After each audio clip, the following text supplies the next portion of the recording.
ઓમ શ્રી ગણેશાય નમઃ. જય શ્રી કૃષ્ણ મિત્રો. અમાસની વાર્તા સાંભળીશું. આમ તો એક વર્ષમાં 12 અમાસ આવે છે અને 12 અમાસનું મહત્વ ખૂબ જ છે. જ્યારે સોમવાર હોય અને અમાસ આવે એને સોમવતી અમાસ કહે છે, પણ બધી જ અમાવસ્યાનું મહત્વ ઘણું છે. અમાસનું વ્રત કરનાર પવિત્ર જળમાં સ્નાન કરીને પીપળાના ઝાડની પૂજા કરવી અને ઘીનો દીવો પ્રગટાવવો. 8 જાતના ફળ લઈને 108 પ્રદક્ષિણા કરવી. 108 પ્રદક્ષિણા કર્યા બાદ 108 પ્રદક્ષિણા કર્યા પછી એ ફળ ભગવાનને અર્પણ કરવા. અને બીજું 70 વીંટી અને પણ પ્રદક્ષિણા કરી શકાય છે. આમ પણ તમે કરી શકો છો. તમને જણાવી દઉં કે અમાસના દિવસે આ 5 વસ્તુઓનું ખૂબ જ મહત્વ વધારે હોય છે. એમાં એક છે મૌન વ્રત, બીજું છે પીપળાનું પૂજન, ત્રીજું છે શ્રી હરિ અને ભગવાન શિવજીની પૂજા, ચોથું ગંગા સ્નાન અને સૌભાગ્યવતી કામના, પાંચમું જો અમાસના દિવસે આ 5 વસ્તુ કરી લઈએ તો પણ અમાસના વ્રતનું ફળ મળી જાય છે. અને કોઈ પણ સંજોગોમાં જો આપણાથી અમાસનું વ્રત નથી થતું તો પણ ચાલે છે, જો આ 5 વસ્તુ તમે કરી લો છો તો. મૌન વ્રત સૂર્યોદયથી સૂર્યાસ્ત સુધી કરવું તો પણ એનું ફળ પૂરું મળી જાય છે. મિત્રો, ભગવાન શ્રી કૃષ્ણએ ગીતામાં કહ્યું છે કે વૃક્ષોમાં હું પીપળો છું, માટે પીપળાના ઝાડનું પૂજન જરૂર કરવું, એટલે કે શ્રી કૃષ્ણ ભગવાનની પૂજા કરવી. પીપળાના ઝાડમાં પાણી અર્પણ કરવું. પીપળાની પૂજા ભગવાન શ્રી કૃષ્ણની પૂજા સમાન ગણાય છે. આ ઉપરાંત પીપળામાં પિતૃઓનો પણ વાસ હોય છે, તો આપણે પિતૃઓના પણ આશીર્વાદ આપણે મળે છે. અને બ્રહ્મા વિષ્ણુ મહેશનો વાસ પણ પીપળામાં છે, માટે પીપળાનું પૂજન કરવું એટલે ત્રિદેવની પૂજા કર્યા બરોબર છે. તો અમાસના દિવસે શિવ પાર્વતીની પૂજા કરવાથી અખંડ સૌભાગ્યની પ્રાપ્તિ થાય છે. અને મિત્રો, આ દિવસે ગંગા સ્નાનનું પણ ખૂબ જ મહત્વ છે. આપણે જાણીએ છીએ કે ગંગાજી ક્યાંથી આવે છે. જો આ સવાલ કરવામાં આવે તો આ પ્રશ્ન કરીએ તો ગંગાજી ક્યાંથી આવે છે, તો એનો જવાબ છે કે શિવજીની જટામાંથી. તો ગંગાજી શિવજીને સ્પર્શ કરીને આવે છે. શિવજીની જટામાંથી ધરતી પર આવે છે, માટે આપણાથી જે કંઈ જાણે અજાણે પાપ થયા હોય છે તે નષ્ટ પામે છે. માટે અમાસના દિવસે પવિત્ર ગંગા નદીમાં સ્નાન કરવાનું ખૂબ જ મહત્વ છે. જો આપણે એ સંભવ ન હોય કે હરેક વ્યક્તિ ગંગાજીમાં સ્નાન કરવા ન જઈ શકે, પણ આપણે ઘરે નાહીએ છીએ તો ઘરમાં આપણે જે પાણીથી નાવાના હોય એ પાણીમાં 2-3 ગંગાજળના ટીપા નાખી દો તો પણ એ ગંગા સ્નાન કર્યું બરોબર કહેવાય.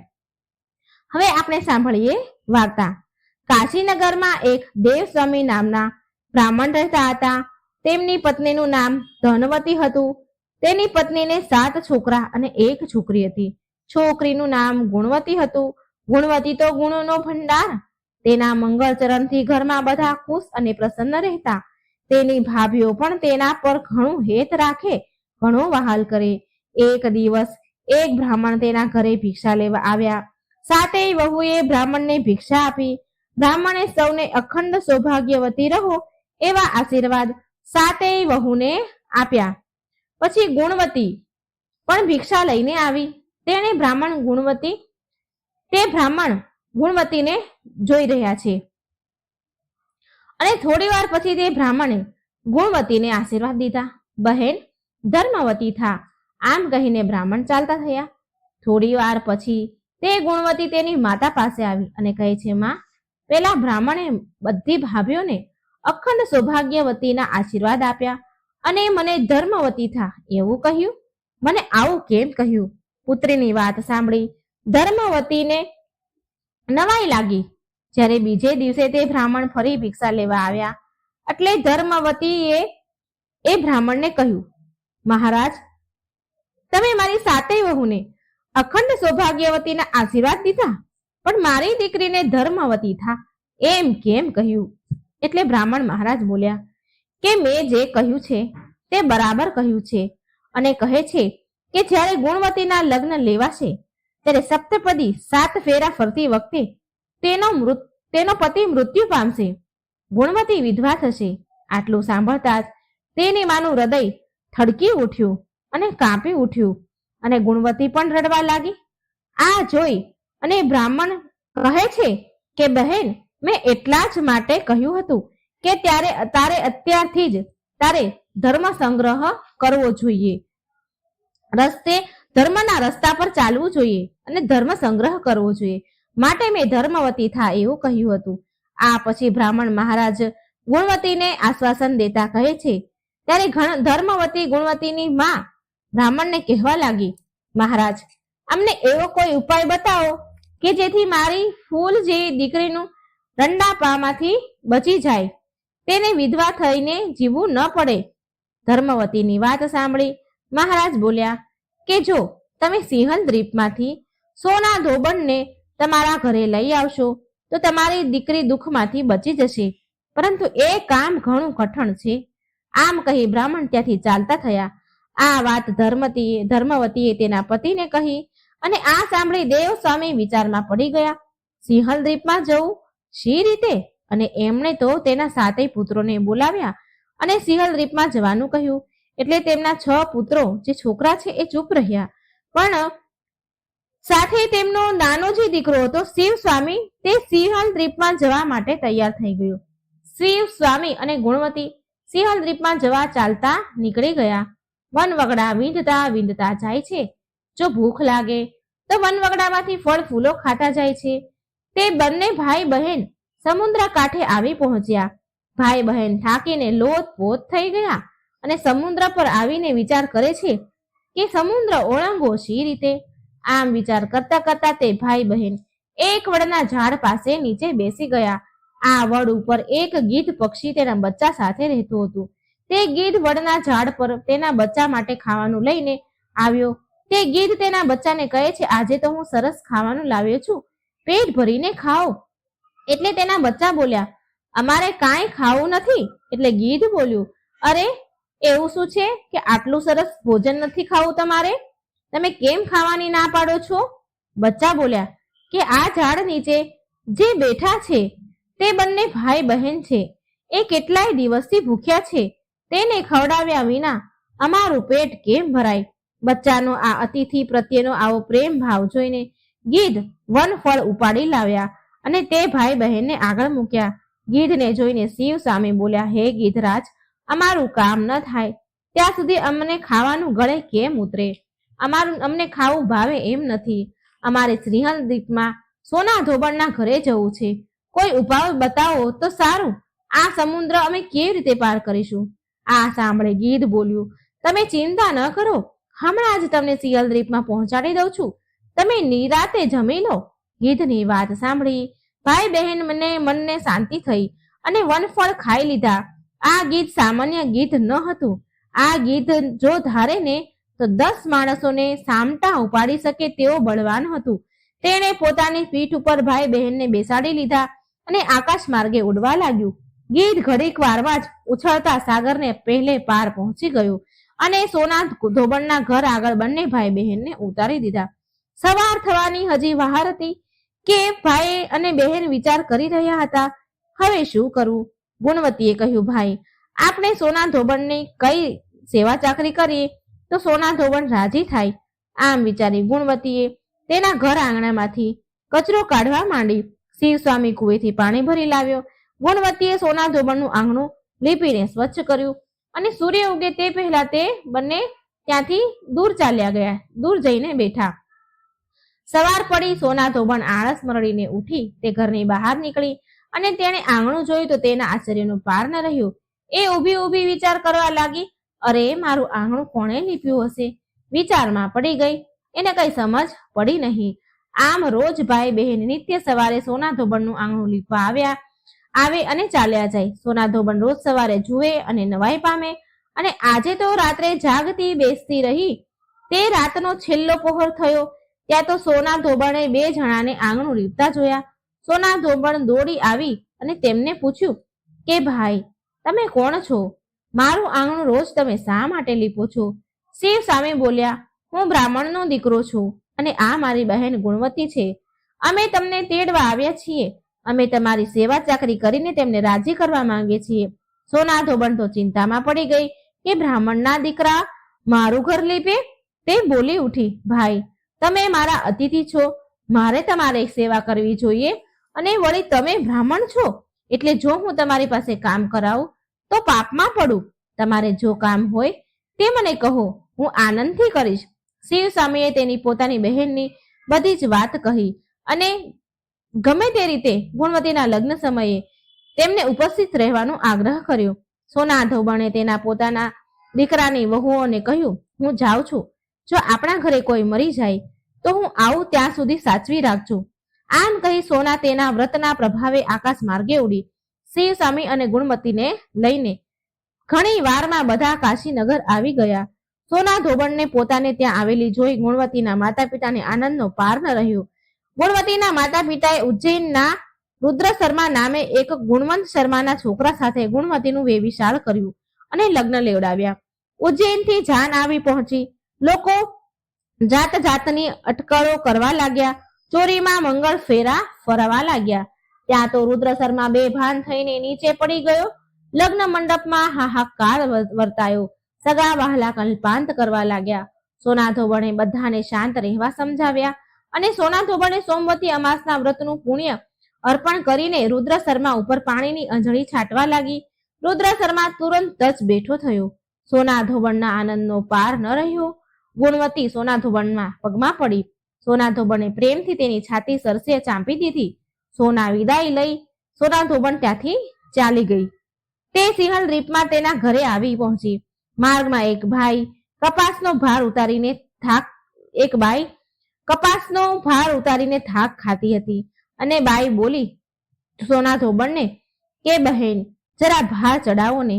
સોના બોલી કે બહેન મારે સોમવતી અમાસનું વ્રત છે, હું તમને ભાર નહીં ચડાવું. સોના ધોબણ આગળ ચાલી તો આગળ એક બાઈ મૂળાનો ટોપલો લઈને બેઠી હતી. તે જોઈને સોનાને કહે છે કે બહેન મને ટોપલો ચડાવો ને. સોના ધોબણ બોલી બહેન મારે વ્રત છે, હું તમને ભાર નહીં ચડાવું.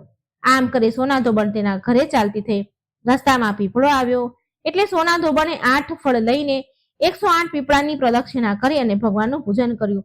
સોના ધોબણે જ્યારે સોમવતી અમાસનું પુણ્ય અર્પણ કરીને અંજલિ જ્યારે આપી હતી દેવ શર્માને, તો તે જ સમયે સોના ધોબણના ઘરે તેમના બધા જ પુત્રો મરી ગયા હતા અને બધી વહુ સોના ધોબણની એની સાસુની આવવાની વાટ જોઈને બેઠા હતા. પરંતુ સોના ધોબણે પીપળાની પ્રદક્ષિણા કરી અને ભગવાનનું પૂજન કર્યું. ત્યાં તો તેના મરેલા બધા જ પુત્રો સજીવન થયા. સૌ આનંદ કરવા લાગ્યા. ગુણવતી પણ સોમવતી અમાસનું વ્રત કરવા લાગી. આવો છે આ વ્રતનો પ્રભાવ. તો મિત્રો આ હતી અમાસની વાર્તા, સોમવતી અમાસની વાર્તા. હવે આપણે સાંભળીએ સુખી અમાવસ્યાની વાર્તા. એક નગરમાં એક રાજા રાજ્ય કરતા હતા. તેની પ્રજા અતિ સુખી અને આનંદથી રહેતી હતી. રાણી પણ ખૂબ જ ધાર્મિક સ્વભાવની હતી અને પ્રજા પણ ખૂબ જ ધાર્મિક હતી. રાણી પ્રજા પ્રેમી હતી. રાજાના મહેલની સામે એક વેપારીનું હવેલી હતી, એક સાહુકારની હવેલી હતી. રાજાની રાણી અને એ સાહુકારની પત્ની બંને સહેલીઓ હતી. રાણી તેની પ્રજાને બહુ સારી રીતે રાખતી. પ્રજા પ્રેમી હતી. એક દિવસ સાહુકારની હવેલીમાંથી તેની પત્નીનો રડવાનો અવાજ આવી રહ્યો હતો. બહુ વિલાપ કરી રહી હતી. રાણીએ હવેલીમાંથી રડવાનો અવાજ સાંભળ્યો તો રાણીએ રાજાને રડવાનું અવાજનું કારણ પૂછ્યું. તો રાજાએ કહ્યું, તે શેઠનો પુત્ર મરી ગયો છે, માટે શેઠની પત્ની તેના છોકરા માટે બહુ દુઃખી થઈને રડી રહી છે. એ છોકરાની માં બહુ દુઃખી છે માટે રડે છે. રાણી બહુ ભોળી હતી. તે રાણીને કહે છે કે મહારાજ દુઃખ શું હોય, દુઃખ કોને કહેવાય? રાજાને એ સમજમાં ન આવ્યું કે રાણીને કેવી રીતે સમજાવું કે દુઃખ શું કહેવાય, દુઃખ શું હોય. રાણી પાછી બોલી, મહારાજ દુઃખ શું હોય મને કહો ને. ત્યારે રાજાએ કહ્યું કે તું તારા પુત્રને મારી નાખ તો તને સમજ પડશે કે દુઃખ શું હોય. રાણીએ તેના કુંવરને મહેલથી નીચે ફેંકી દીધો. ભગવાનની કૃપાથી કુંવર ગારાના ઢગલામાં પડ્યો અને તેને એક ખરોચ પણ ન આવી. રાણી એના કુંવરને જોવા માટે નીચે ઉતરી રહી હતી. તેવામાં કુંવર તો સામેથી આવતો જોયો. આ જોઈને રાજા ચકિત રહી ગયા, હેરાન રહી ગયા કે આટલે ઊંચેથી પડવા છતાં પણ કુંવરને કંઈ જ ન થયું. રાણીએ રાજાને ફરી પૂછ્યું, મહારાજ, દુઃખ શું હોય, મને સમજાવો. એ સમયે પાડોશી રાજ્યના રાજાના સૈનિકો યુદ્ધ કરી રહ્યા હતા. રાજાએ રાણીને કહ્યું કે હું યુદ્ધ કરવા માટે એકલો જઈ રહ્યો છું. જ્યારે કે તું મારા મરવાના સમાચાર સાંભળીશ ત્યારે તને દુઃખ શું છે એ ખબર પડી જશે. રાજા યુદ્ધ કરવા માટે નીકળી ગયા, પણ ભગવાન અને અમાવસ માતાની કૃપાથી યુદ્ધમાં રાજા જીતીને ઘરે પાછા આવ્યા. હવે રાજાને પણ આશ્ચર્ય થવા લાગ્યું કે શું કારણ છે. એ સમયે રાણી રાજા પાસે આવીને ફરી એ પ્રશ્ન પૂછવા લાગી રાજાને કે દુઃખ શું હોય છે. રાજા વિચારમાં પડી ગયા કે રાણીના દુઃખનો અનુભવ કેવી રીતે કરાવો. રાજાએ રાણીને બોલાવીને કહ્યું કે હવે આપણે ગંગાજીની યાત્રા કરવા માટે જઈ રહ્યા છીએ. ત્યાં હું ગંગાજીના ધારામાં કૂદી પડીશ, ગંગાજીના નદીની ધારામાં કૂદી પડીશ ને મરી જઈશ. ત્યારે તને દુઃખનો અનુભવ થશે. રાણીએ ગંગાજીની યાત્રાની તૈયારી કરી અને જરૂરિયાત પ્રમાણે રસ્તામાં જરૂર પડે તેટલી ભોજન સામગ્રી તૈયાર કરી.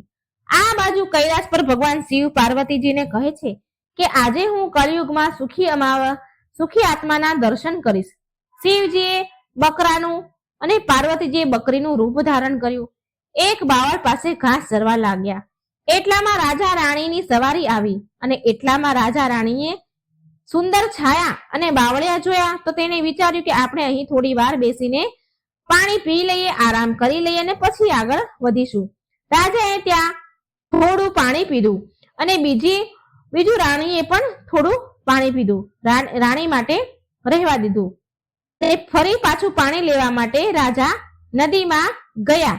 એ સમયે બકરી બનેલા પાર્વતીજીએ બકરા બનેલા શિવજીને કહ્યું કે હે સ્વામી, આ રાણીને દુઃખ જોવું છે પણ એને દુઃખ કેમ નથી મળતું. આમ મનુષ્યની ભાષામાં ભગવાન અને માતાજી વાતો કરી રહ્યા હતા. એટલે મનુષ્યની ભાષા બોલતા બકરા અને બકરીની વાત રાણી સાંભળી રહ્યા હતા. ભગવાન કહી રહ્યા હતા કે આ રાણીએ પૂરા મનથી શ્રદ્ધાથી સુખી નામની અમાવસ્યાનું વ્રત કર્યું હતું. એટલા માટે એ આ જન્મમાં રાણી બની અને સુખનો આનંદ લઈ રહી છે. સતી, આ રાજા ગંગામાં મરવા માટે તો જાય છે પણ તે ગંગામાં પણ નહીં મરે. રાણીએ આ વાત સાંભળી લીધી. એટલામાં રાજા પાણી લઈને આવ્યા તો રાજાને બધી જ ઘટના રાણીએ સંભળાવી અને પાછા તેના નગરમાં આવ્યા. રાજાએ એના નગરમાં પ્રજાને સુખી અમાવસ્યાનું વ્રત કરવાની આજ્ઞા આપી. રાજાએ પ્રજાને કહ્યું કે બધી જ અમાવસ્યા માતાની પૂજા અને કથા કરવી, આ વ્રત કથા સાંભળવી અને બીજાને સંભળાવી. જ્યારે પણ શુક્રવારે અમાસ હોય અને એ દિવસે આ અમાવસ્યાનું વ્રત શરૂ કરવું. જે દિવસે અમાસ આવતી હોય ને શુક્રવાર હોય તે દિવસથી આ અમાસનું વ્રત શરૂ કરવું. 21 અમાસ સુધી વ્રત કરવું. પહેલા 5 અમાસ ઘઉંનું લાલ કપડાનું દાન રાખવું, ત્યાર પછી 5 અમાસ મગ, પછી 5 અમાવસ ચણા, પછી 5 અમાવસ મકાઈ અને પછીની 21મી અમાવસના દિવસે ચોખાનું દાન કરવું. દાનમાં જેવા રંગનું અનાજ હોય તેવા જ રંગના વસ્ત્રનું કપડાનું દાન કરવું. વ્રતના દિવસે ગાયને લીલું ઘાસ નાખવું, બ્રાહ્મણોને ભોજન અને દાન દક્ષિણા આપી. જે મનુષ્ય 21 અમાસનું વ્રત શ્રદ્ધાપૂર્વક રાખશે તેના પર માતા અમાવસ અને ભગવાન શિવ પાર્વતીની કૃપા રહેશે. બધા જ દુઃખોથી મુક્તિ મળશે. જય અમાવસ્યા માતા. અમાસ અને પૂનમ, બે બહેનોની વાર્તા. એક રાજ્યમાં એક રાજા રહેતા હતા. તે રાજાને 2 દીકરા અને 2 દીકરી હતી. તે રાજાની એક દીકરીનું નામ અમાવસ્યા અને બીજી દીકરીનું નામ પૂનમ હતું. પૂર્ણિમા બહુ ધાર્મિક સ્વભાવની હતી. તેને ભગવાનની ભક્તિ કરવી બહુ ગમતી હતી. તે હંમેશા પૂજા પાઠ કરતી રહેતી, ગાય માતાની પણ સેવા કરતી, ઘરના બધા જ કામ કરે. પરંતુ અમાવસ્યાનું કામ બિલકુલ વિરુદ્ધ. અમાવસ્યા કોઈ પણ કામ કરતી ન હતી અને ના તો પૂજા પાઠ કરે. તેને ભગવાનની ભક્તિમાં જરા પણ રસ ન હતો. બંને બહેનો એકબીજાથી બહુ પ્રેમ કરતી હતી. રાજા રાણીનો વ્યવહાર પણ પૂર્ણિમા પ્રત્યે બહુ સારો ન હતો. રાજા રાણી અમાવસ્યાને બહુ પ્રેમ કરે અને તેના બંને દીકરાને પણ એ બહુ પ્રેમ કરે, પરંતુ પૂર્ણિમાને બહુ પ્રેમ ન કરે. ધીરે ધીરે સમય નીકળ્યો અને સમયના વહેણમાં રાજાના રાણીના છોકરાઓ મોટા થયા. રાજા તેમના બંને દીકરાના લગ્ન કરાવી દે છે. હવે બંને દીકરીઓ પણ મોટી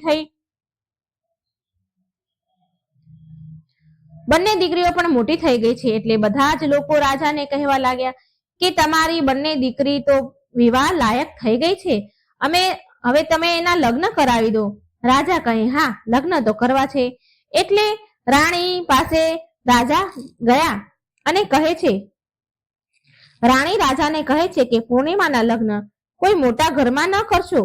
તે મોટા ઘરની જેમ રહેતી નથી, એને ઘરના કામકાજ કરવા ગમે છે, માટે પૂર્ણિમાના લગ્ન સારા ઘરમાં ન કરશો. તે એક રાજકુમારી હોવા છતાં પણ ઘરના કામ કરવા તેને ગમે છે, ગાયની સેવા કરવી ગમે છે, તેને તો ભજન કીર્તન ભગવાનની પૂજામાં મન લાગે છે. જો આ કોઈ મોટા સારા ઘરમાં ચાલી ગઈ તો પૂર્ણિમા આ બધું નહીં કરી શકે, માટે પૂર્ણિમાના લગ્ન કોઈ ગરીબ ઘરમાં જ કરી દેજો.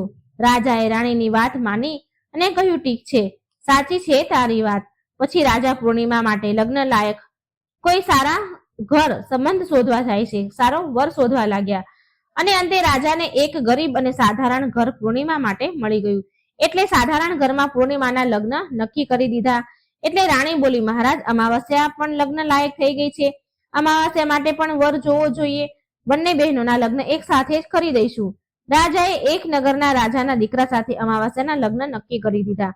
રાજાએ રાણીને આ વાત કરી તો તે બહુ ખુશ થઈ અને મનમાં ને મનમાં વિચાર કરવા લાગી કે હવે જોઉં છું કે આ પૂર્ણિમા ગરીબ ઘરમાં કેવી રીતે રહે છે, આખો દિવસ પૂજા પાઠ વાળી થઈ છે ને, જોઉં છું કે એના ભગવાન એની કેટલી મદદ કરે છે. પછી સમય આવતા રાજાએ તેની બંને દીકરીના લગ્ન કરાવી દીધા. અમાવસ્યાને બહુ ધન દોલત આપી, પણ પૂર્ણિમાને કંઈ ન આપ્યું. પૂર્ણિમાના ભાઈ ભાભી તેને બહુ પ્રેમ કરતા, કારણ કે પૂર્ણિમા તેની ભાભીઓના કામમાં મદદ કરતી, પણ અમાવસ્યા તેમના ઉપર રૂવાબ કરતી અને તેના ખુદના કામ ભાભીઓ પાસે કરાવતી, માટે અમાવસ્યા પ્રત્યે તેમની ભાભીઓને વધારે સ્નેહ ન હતો, પૂર્ણિમા પ્રત્યે વધારે સ્નેહ હતો. પછી અમાવસ્યા અને પૂર્ણિમા બંને તેના સાસરે ચાલી ગઈ. એક દિવસની વાત છે, અમાવસ્યાએ તેના ઘરમાં શિવજીની પૂજા પાઠ રખાવી, બધાને જ બોલાવ્યા તેના ઘરે, પણ તેની બહેન પૂર્ણિમાને જ ન બોલાવી. પૂર્ણિમા તેના ઘરના ઓટલે બેઠી હતી તો ગામની સ્ત્રીઓ પૂર્ણિમાને ઘરે ઓટલા ઉપર બેઠા જોઈ એટલે તેને કહ્યું કે તારી બહેન તને ઘરે ન બોલાવી, તારી બહેનના ઘરે શંકર ભગવાનની પૂજા પાઠ કરાવે છે તો તું નથી આવવાની? એટલે પૂર્ણિમા બોલી, ના બહેન, હું નથી જવાની, કેમ કે મારી બહેને મને નોતરું નથી આપ્યું, મને આમંત્રણ નથી આપ્યું, હું કેવી રીતે જાઉં? એટલે ગામની સ્ત્રીઓએ કહ્યું, બોલાવી નથી તો શું થઈ ગયું, આ તો ભગવાન શિવની પૂજાનું કામ છે, તું ચાલ અમારી સાથે. ગામની સ્ત્રીઓની વાત માની પૂર્ણિમા શિવજીની પૂજામાં અમાવસ્યાના ઘરે ચાલી ગઈ. જ્યારે અમાવસ્યાએ જોયું કે તેની બહેન પૂર્ણિમા આવી છે તેના ઘરે તો તેને બહુ ગુસ્સો આવ્યો અને બોલી કે મેં તો તને બોલાવી જ નથી, આમંત્રણ પણ નહોતું આપ્યું, તોય તું મારા ઘરે આવી ગઈ. જો હવે આવી જ ગઈ છે ને તો ચૂપચાપ એક જગ્યા પર બેસી જા, આમ તેમ મારા મહેલમાં ફરતી નહીં. અમાવસ્યાએ તેની ગરીબીનો બહુ મજાક ઉડાવ્યો. પૂર્ણિમાની આંખોમાં આંસુ આવી ગયા. પૂર્ણિમા શિવજીની પ્રાર્થના કરવા લાગી, હે ભગવાન, તમે મારા પર કૃપા કરો, મારા પર ક્યારે કૃપા કરશો? મારી શું ભૂલ છે ભગવાન? શું ભગવાનની પૂજા પાઠ કરવા, ગાય માતાની સેવા કરવી, ઘરના કામ કરવા શું ખરાબ છે, ખોટું છે? ભગવાન, હવે તો મારી ઉપર દયા ખાઓ. આમ પૂર્ણિમા શિવજીને વિનંતી કરવા લાગી. હવે શિવ પૂજા પૂરી થઈ. અમાવસ્યાએ બધાને પ્રસાદ આપ્યો પણ પૂર્ણિમાને ન આપ્યો. પૂર્ણિમા ત્યાંથી પ્રસાદ લઈ લીધા વગર જ ચાલી ગઈ. પૂર્ણિમા રસ્તામાં જતા જતા વિચારે છે, ઘરે જઈશ તો બાળકો પ્રસાદ માંગશે તો હું તેને શું કહીશ? પછી તેના મનમાં એક વિચાર આવ્યો કે હું ભાઈ ભાભીને મળીને આવું. પૂર્ણિમા તેના પતિ અને બાળકોને કહીને તે પિયરને જવા નીકળી ગઈ. જ્યારે પિયર જતી હતી ત્યારે રસ્તામાં તેને એક તુલસીનું ઝાડ મળ્યું. ત્યાં એક ચબૂતરો બનેલો હતો અને ત્યાં એક વૃદ્ધ ડોશીમાં બેઠા હતા. તે વૃદ્ધ ડોશી બોલ્યા કે બેટા, તું કોણ છે અને ક્યાં જઈ રહી છે? પૂર્ણિમાએ તેનો પરિચય આપ્યો અને કહ્યું, માં, હું મારે પિયર જાઉં છું. તો માજીએ કહ્યું કે બેટા, જો ને આ મારો તુલસીનો છોડ સુકાઈ રહ્યો છે, આમાં તું થોડું પાણી રેડતી જા ને, અને ચબૂતરો પણ થોડો ધોઈ દે ને, બહુ ખરાબ થઈ ગયો છે, મારાથી કામ નથી થતું, તું થોડી મને ઠંડક મળશે.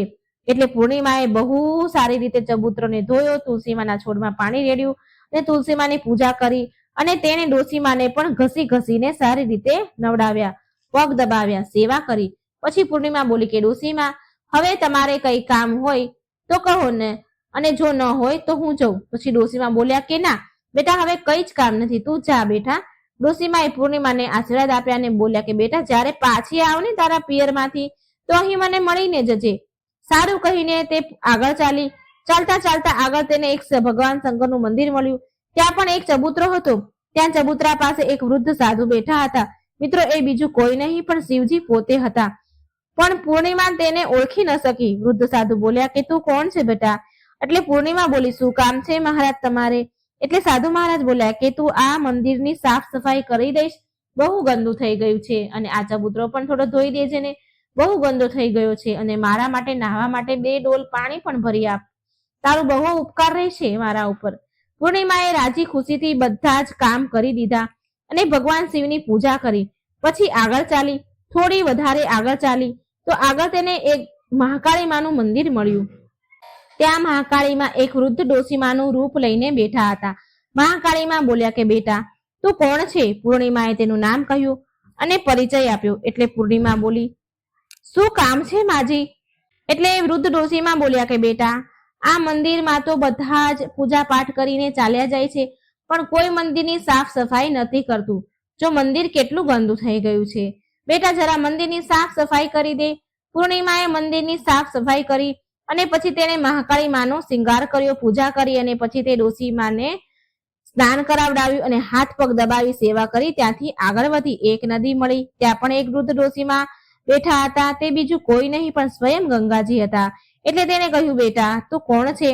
ત્યારે પૂર્ણિમાએ તેનું નામ કહ્યું અને પછી તે વૃદ્ધ ડોશીમાં બોલ્યા કે બેટા, અહીં તો બધા જ સ્નાન કરીને ચાલ્યા જાય છે, પણ કોઈ સફાઈ નથી કરતું આ ઘાટની, તું અહીં સાફ કરી દે ને. પૂર્ણિમાએ ત્યાં પણ નદી કિનારે સાફ કર્યું, સફાઈ કરી, અને પછી ગંગાજી પણ તેને આશીર્વાદ આપે છે. અને પછી તે હોડીમાં બેસીને પેલે પાર જાય છે. હોડીમાં તો ફૂલ પથરાયેલા હતા. તે ફૂલોની હોડીમાં તે બેસીને પિયર ગઈ. તેના ભાઈ ભાભી પૂર્ણિમાને જોઈને બહુ ખુશ થયા અને ખૂબ જ માન સન્માન અને ખાતેદારી કરી, અને પછી એકબીજાએ વાતો કરવા લાગ્યા. સવારે જ્યારે પૂર્ણિમા ઘરે જવા તૈયાર થઈ તો તેની ભાભીએ તેને લાલ સાડી આપી અને કહ્યું, બહેન પૂર્ણિમા, તમે જલ્દી આ સાડી પહેરી લો અને થોડા દિવસે અમને મળવા આવતા રહેજો. તમે બહુ દિવસ પછી આવ્યા છો. પૂર્ણિમા બોલી, સારું મારી પ્યારી પ્યારી ભાભીઓ, સારું, હું તમને જલ્દી મળવા આવીશ. તમે મને જ્યારે બોલાવશો ત્યારે હું આવી જઈશ. અને પછી પૂર્ણિમાએ ખુશ થઈને લાલ સાડી પહેરી લીધી અને શિંગાર પણ કર્યો. ભાભીઓએ થેલો ભરીને ધન અને ઘરેણાં આપ્યા, ભોજન આપ્યું. પૂર્ણિમા ત્યાંથી ચાલતી થઈ અને ચાલતા ચાલતા ફરી તે નદી મળી અને હોડીમાં બેસીને તે નદીને બીજે પાર પહોંચી તો વૃદ્ધ ડોશીમાં મળ્યા જે ગંગાજી હતા. તેને કહ્યું, બેટા આવી ગઈ તારા પિયરથી? પૂર્ણિમા બોલી, હા માજી, હું આવી ગઈ. અને તે ગંગાજીના રૂપમાં વૃદ્ધ માજીએ એક થેલો આપ્યો અને બોલ્યા કે આ લઈ જા બેટા. હું ક્યાં આ થેલાને લઈ જઉં? આ પારથી પેલે પાર ફેરવું? તું લઈ જા, આ થેલો બહુ ભારે છે, તું આને રસ્તામાં ન ખોલતી, આને ઘરે જઈને ખોલજે. પૂર્ણિમા બોલી, ઠીક છે માજી. અને ત્યાંથી પૂર્ણિમા ચાલતી થઈ આગળ ગઈ તો મહાકાળીમાની મંદિર આવ્યું. ત્યાં પણ ગરડા ડોશીમાં બેઠા હતા. તે ડોશીમાએ પણ પૂર્ણિમાને થેલો આપ્યો અને હવે પૂર્ણિમા પાસે 3 થેલા થઈ ગયા. એક ભાઈએ આપ્યો, એક ગંગાજીએ આપ્યો અને એક મહાકાળીમાએ આપ્યો. તે ત્યાંથી આગળ ચાલી તો શિવ મંદિર આવ્યું, જ્યાં તેને સફાઈ કરી હતી. ત્યાં વૃદ્ધ સાધુના રૂપમાં જે શિવજી બેઠા હતા તેણે પણ પૂર્ણિમાને એક થેલો આપ્યો. એટલે તે લઈને આગળ વધી. આગળ ગઈ તો તુલસીમાં મળ્યા, તેણે પણ એક થેલો આપ્યો. હવે જ્યારે પૂર્ણિમા ઘરે આવી તો 5 થેલા થઈ ગયા. સૌથી પહેલા તેણે પિયરનો થેલો ખોલ્યો તો તેમાં ખાવા પીવાની વસ્તુ, કપડા, ઘરેણાં હતા. પૂર્ણિમાએ ખાવા પીવાની વસ્તુ છોકરાઓને આપી. છોકરા રાજી થઈ ગયા. તેને બીજો થેલો ખોલ્યો જે ગંગાજીએ આપ્યો હતો, તેમાં તો સોના ચાંદી ભર્યા હતા. ત્રીજો થેલો ખોલ્યો જે મહાકાળીમાએ આપ્યો હતો, તેમાં 16 શિંગારનો સામાન હતો. ચોથો થેલો જે ભગવાન શિવે આપ્યો હતો એ ખોલ્યો તો તેમાં બધું જ ધન સંપત્તિ, સોના ચાંદી, હીરા મોતી હતા. 5મો થેલો જે તુલસીમાએ આપ્યો હતો એ ખોલ્યો તો તેમાં ચોખા, ઘઉં અને બધી જ જાતની અનાજની સામગ્રી હતી. હવે પૂર્ણિમાના ઘરમાં કોઈ ગરીબી ન હતી, વસ્તુની કમી ન હતી. ધન સંપત્તિ અને અન્ન ધનના ભંડારથી તેનું ઘર ભરાઈ ગયું. પૂર્ણિમા ખુશ થઈને રહેવા લાગી. એક દિવસ પૂર્ણિમાએ વિચાર્યું કે મારા ઘરે શિવજીની પૂજા પાઠ કરાવું. પૂર્ણિમાએ શિવ પૂજામાં બધાને જ બોલાવ્યા અને તેના બહેનના ઘરે પણ આમંત્રણ આપવા ગઈ. જ્યારે અમાવસ્યા તેના બહેનના ઘરે શિવ પૂજામાં આવી તો તેના ઘરમાં ધન દોલત જોઈને આશ્ચર્યમાં પડી ગઈ. પછી અમાવસ્યાએ પૂર્ણિમાને પૂછ્યું કે તારા ઘરે ધન દોલત વૈભવ ક્યાંથી આવી ગયું? એટલે પૂર્ણિમા બોલી, જો બહેન, તે તારા ઘરે શિવ પૂજા રાખી હતી તો તે મને ન બોલાવી. હું તારા ઘરે વગર બોલાવે આવી, પણ તે તો મને ભગવાનનો પ્રસાદ પણ ન આપ્યો. પછી તારા ઘરેથી આવ્યા પછી હું પિયરમાં ગઈ અને આવી રીતે એક એક કરીને પૂર્ણિમાએ બધી જ વાત કરી. અમાવસ્યા બોલી, હું પણ મારા પિયર જઈશ, તું મને પણ ખરું ખોટું કહે અને મને પણ પ્રસાદ ન આપતી. એટલે પૂર્ણિમા બોલી કે આ તો ભગવાનનો પ્રસાદ છે, હું તો બધાને જ આપીશ. પણ પૂર્ણિમાના આપવા છતાં પણ અમાવસ્યાએ પ્રસાદ ન લીધો અને ઘરે જઈને બધાને કહીને તેના પિયર જવા ગઈ. રસ્તામાં પેલા વૃદ્ધ માજી તુલસીમાં બનીને બેઠા હતા એ મળ્યા. તેને કહ્યું, બેટા મારો ચબૂતરો ધોઈ દે, તુલસીમાં પાણી રેડી દે. એટલે અમાવસ્યા બોલી કે એ ડોસી, મેં આટલી મોંઘી સાડી પહેરી છે, આ ગંદી થઈ જશે, હું કઈ નવરી થોડી છું તારું કામ કરવા. એમ કહી આગળ વધી. એટલે ભગવાન શિવ મળ્યા સાધુના રૂપમાં. તો તેને પણ અમાવસ્યાએ આવું જ કીધું. એ વૃદ્ધ દાદાને પણ અમાવસ્યા આવું ખરું ખોટું કહીને જ આગળ નીકળી. થોડી વાર પછી આગળ ગઈ તો મહાકાળીમાં મળ્યા ડોસીના રૂપમાં. તેને પણ આવો જ જવાબ આપ્યો અમાવસ્યાએ. અને ફરી આગળ ગંગાજી મળ્યા ડોસીમાના રૂપમાં, તો તેને પણ આવો જ જવાબ આપ્યો. અમાવસ્યાએ કોઈનું પણ કઈ કામ કર્યું નહીં. જ્યારે હોડીમાં બેઠી અને નદી પાર કરવા ગઈ તો હોડીમાં તો કાંટા હતા, તેના પગમાં વાગ્યા. તે તેના પિયર આવી અને એની ભાભીઓએ જોયું કે અમાવસ્યા આવી છે તો મોઢું બગાડ્યું અને બોલી કે અરે આ ક્યાંથી આવી અહીં?